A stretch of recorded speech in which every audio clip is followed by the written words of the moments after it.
Nabanggit nyo last time, sorry to ask, hahabulin lang namin Wala pa ring sign. Oh. yung sign. Wala pa ring sign. Para kayong si Presidente kahapon. Wala pa eh. So, I'm giving myself until March.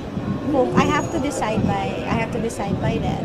Kaya nga sinasabi ko palagi, ako siguro maswerte kasi marami akong options eh. I can go national, I can run for Congress, I can run for the Senate, I can run for mayor, I can decide not to run, di ba? I can become a full-time wife, I can study. So, alam mo, maswerte ako na may mga ganun. ito ang klase ng thinking na hindi naman talaga thinking is mag-serve sa bansa. Ang thinking niya is yung political career niya. Kaya nga, nadulas siya dito eh. Nahuhuli mo talaga ang tao sa bibig. Nadulas siya dito na parang, maswerte nga ako, I can run whatever I want.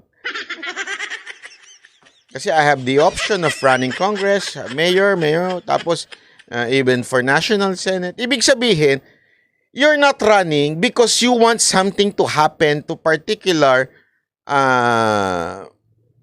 audience. Diba? Alam mo, naalala ko tuloy dito yung nag-imbita sa amin noon. Hindi ko na lang papangalanan, ha? Pinatawag yung mga vlogger, sabi, ano kayang pwedeng takbuhin ng husband ko? Kasi we want to be relevant, eh. It's so tagal na. How can we be relevant?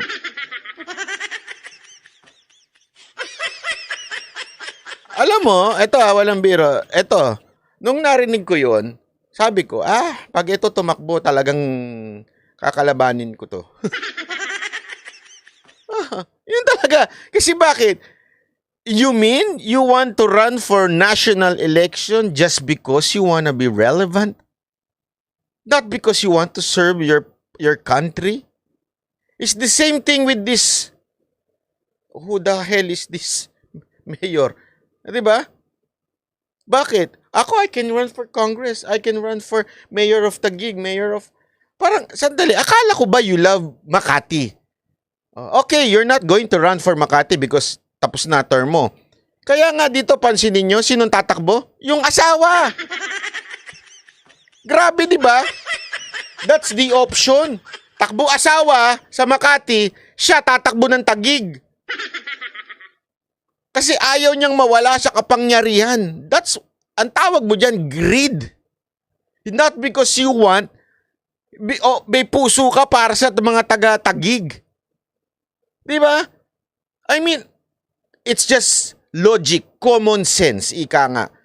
If you want to run for mayor because you love that city, di ba? Not because you have the opportunity to run. Wala ka na kasi matakbuhan doon sa lugar nyo. So, takbo ka na lang sa iba. Eh, kung maging housewife ka na lang, mas maganda pa. Mag-ano ka ng plantito-plantita dyan. O kaya maghanap ka ng maraming pets. Mag-breed ka. Di ba? Napakaganin nyo, Mayor.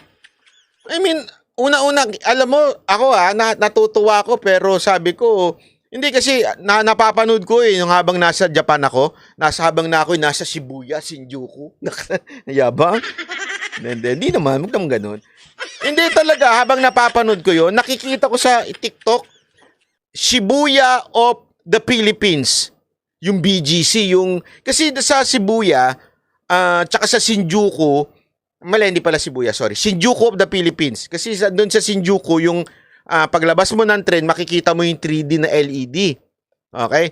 Ngayon, meron din yung BGC ng ganon. Kaya nga, every time, di ba, may mga foreigner na pumupunta dito, I was shocked that eto pala ang Pilipinas. Something like that. In English form. Andiyan ba kayo? So, ano to, ginagawang karir, trabaho, ang pagtakbo. Di ba?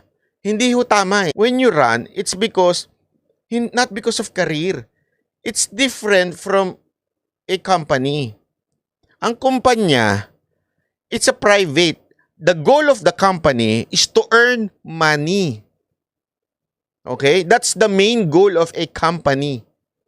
to earn money to help the employees. Iba ho ang main goal ng gobyerno. The reason why there's gobyerno, o in English, government, it is to govern, to serve the people. Paano mo masasabing serving the people? Di ba? How can you say it's serving the people kung ito po ay hindi naman, hindi mo iniisip kung bakit ka tatakbo dito? Okay lang sana kung sabihin niyang, tatakbo ako dito because dahil gusto kong tulungan, dahil may puso ako para dito. Hindi. Hindi kasi, kaya ako tatakbo kasi I have the opportunity to run. Pakagagurang din no? Di ba po? Kaya iiwasan nyo yung mga ganitong klaseng politiko. Ha? Kaya kayo mga taga-Taguig, kung gusto ninyo magpatuloy ang, alam mo, ang ganda. Ako talaga lalabanan ko yan. Hindi dahil sa Cayetano. Ayan na naman. Hihirit na naman yung mga bobo dyan. Mga tanso! Mga tanso! Hindi. Diretsuin na nga natin. Diretsuin na natin. Sagutin na natin ng napakalinaw itong katanungan na ito. Banat ba Cayetano ka ba? Bakit si Cayetano gusto mo? Ba't hindi si Marcos? Ibabato ko sa'yo the same question. Sino ba pinili ni Pangulong Duterte? Si Cayetano ba si Marcos? During the election, yung 2016, kayo na yung sumagot. Alam nyo na sagot ko. Diba? At saka sige nga ho, paki-explic ka lang ha ho. Paki-explic ka kung kayo mismo, without looking at the family name. Let me ask you, ano ang pinakamagandang lugar ngayon dito sa Metro Manila? Yung masasabi nating world class. Alam mo yun, kahit nga yung dating world class na pinamumunuan nito, pumunta ka ng Makati, lungkot-lungkot. Walang biro. Pumunta ka ng Makati, tingnan mo yung mga lugar. Huwag ka lang pumunta sa gitna ng building, ha? Marami. Dito sa Taguig, buhay na buhay, kahit yung mga lugar na ito dito ako proud na proud. Diyan sa Taguig, pag may foreigner na gago dyan, huli yan, kulong yan. Hindi, walang biro. Kaya nga ako hangang-hanga sa pulis ng Taguig Walang biro. Yung director ng Taguig, pati yung head ng dyan sa may BGC, grabe ho yan. Ang dami kaliwat kanan makikita mo sa news. Pag foreigner, naggago, umihi, kung ano man ang ginawa, nanigarilyo, kulong. Hindi ho yan pwedeng pagbigyan. Hindi ho pinalulusot ng mga pulis natin yan sa Taguig. Kaya dyan ho maganda. Kaya, alam nyo, ako naniniwala ako Aside from good governance ang nangyayari sa Taguig, okay? Magaling ang mayor ng Taguig. Aside from that, magaling din kasi ang peace and order ng Taguig. Magaling din ang kapulisan ng Taguig. Hindi ako nagbibiro. Talaga hong magaling ang niya. Napakahigpit po niyan. At napakasisipag na mga pulis dyan. Diyan ka nga lang makikita na yung pulis hindi nagtatago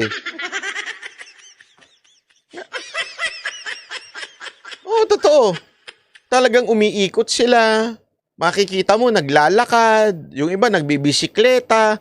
Kaya nga, feeling safety ka dyan Kaya ako, I envy those people na nakatira dyan sa Taguig. Nako, talagang ako po'y humahanga sa kanila. Dahil napakaswerte niyo. Dahil hawak kayo ng mayor na matino. At the same time, mga kapulisan na matitino dyan. Di ba? Buti na lang. Hindi ako sa Makati. Eto baka akala ninyo, tumira ako sa Makati. Tumira ako sa Cityland. Hindi ko na lang sasabihin ko saan, marami Cityland dyan. Ang dami kong natiran dyan. Hindi, wala ako kasama ha. Pangit ang dating, ang dami mong natiran. Bakit? Marami akong natiran dyan. Nandyan ang opisina ko dati. Nandyan ang studio ko dati. Walang biro. Kaya alam ko yan Alam ko ang kalakaran dyan sa Makati. Alam ko ang kalakaran ng mga negosyo dyan. Kasi nga dandyan negosyo ko dati. Nandyan ang business address ko dati. Sa barangay na Makati, uso korupsyon at palakasan. Naku po, ayoko na lang magsalita. Pero Hello sa mga sa City Hall ng Makati. Kamusta na? Oh, di ba? Alam ko 'yan eh. Oh, punta ka sa Taguig. Nandun sa ang opisina nila, nandun sa SM Aura. Grabe ho, first class. Di ba? Kaya nga, isang bagay. Tas ito, mga ngarap, manggulo sa Taguig. Pambira ka naman, te. Huwag ka namang gulo doon. Ayos-ayos na ng Taguig. Inangat na nga, alam mo, ang Taguig, BGC na nga, inangat na nga lang nga yan ng pangalan ng Pilipinas eh. Pagdating sa mga foreigner eh. Laman niya ng vlog eh. Pag yung foreigner gusto makakita ng maganda, magbablog sa BGC. Hindi na sa Makati. Doon pa lang, sampal na sa'yo yun eh. Tapos pupunta ka pa sa Taguig para maging mayor. Hindi ka ba? Banat ba, may binibentang house and lot dito sa Taguig. Naku po, wala akong pera. Pasensya na. Ha? Pasensya na. Meron akong options.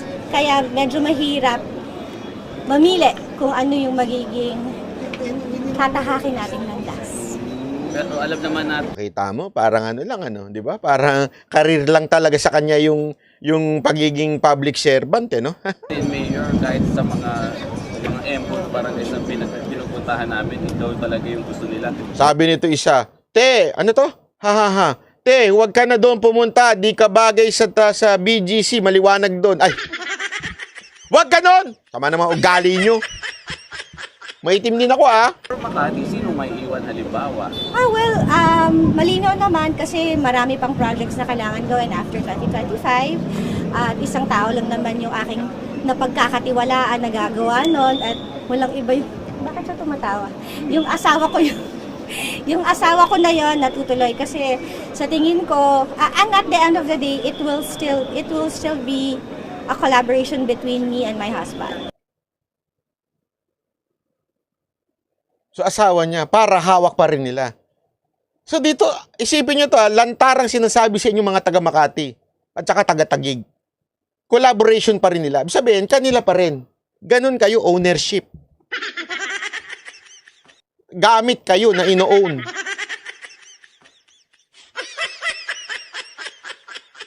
Hindi, isipin nyo na mabuti yun. Ganun katindi sila.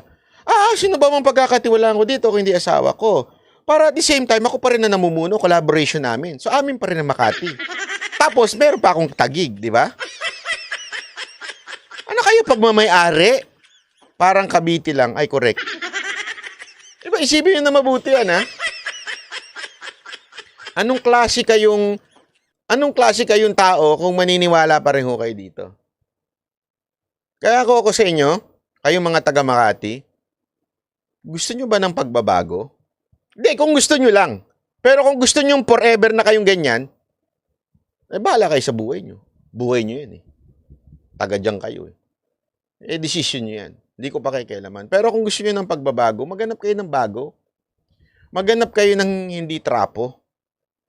Diba? Minsan kasi, takot lang tayo sa change. Pero don't ever forget, because of change, look at Manila. Yeah? From a city na talagang andilim-dilim, ngayon, puntahan ng mga vloggers, picture-picture, pinagkakwartahan ng mga vloggers. Kasi nga, napakaganda eh. Di ba? Pasig. Isipin nyo mula nun, no? Sino yung mayor doon? Ngayon, nakikita ko, pinanunood ko ha. Hindi, kasi alam nyo, nag-o-observe ako ng mga new leaders. Nakikita ko si Biko eh. Ang ganda. Hindi man siya ganong kabilis katulad ni si Isko kasi bilis gumalaw, parang adik eh. Parang adik sa magtrabaho. Kaya ang bilis niyang in 3 years, talagang grabe yung mga napatayo niya. Hindi man ganon kabilis na mabilis si Biko. Pero kita mong nililinis niya eh. Ang ganda eh. Pinagaganda niya yung Pasig. Bakit nangyari ho nun? Because the Pasigueño and the Manileño took the risk of changing their mayor. Kasi siguro, maybe, naisip nila, tama na yung matatanda, tama na ho yung mga trapo. It's time na magkaroon ng bagong muka. Kasi imagine niyo, if your mayor did not change you for 3 years, abay, magtaka na kayo. Kung pareho pa rin, corruption pa rin, matindi pa rin, Red tape pa rin sa City Hall, ganun pa rin. Magtaka na kayo. 3 years yun. How much more? 9 years. 3 terms. Ganun pa rin. Abay, mahiya naman kayo sa balat niyo. Tanso pala talaga kayo. Diba? Ayun, sana sa Caloocan, yun lang, patay. Patay tayo dyan, Diego Latigo. Parang walang tumatakbong matino ata dyan eh.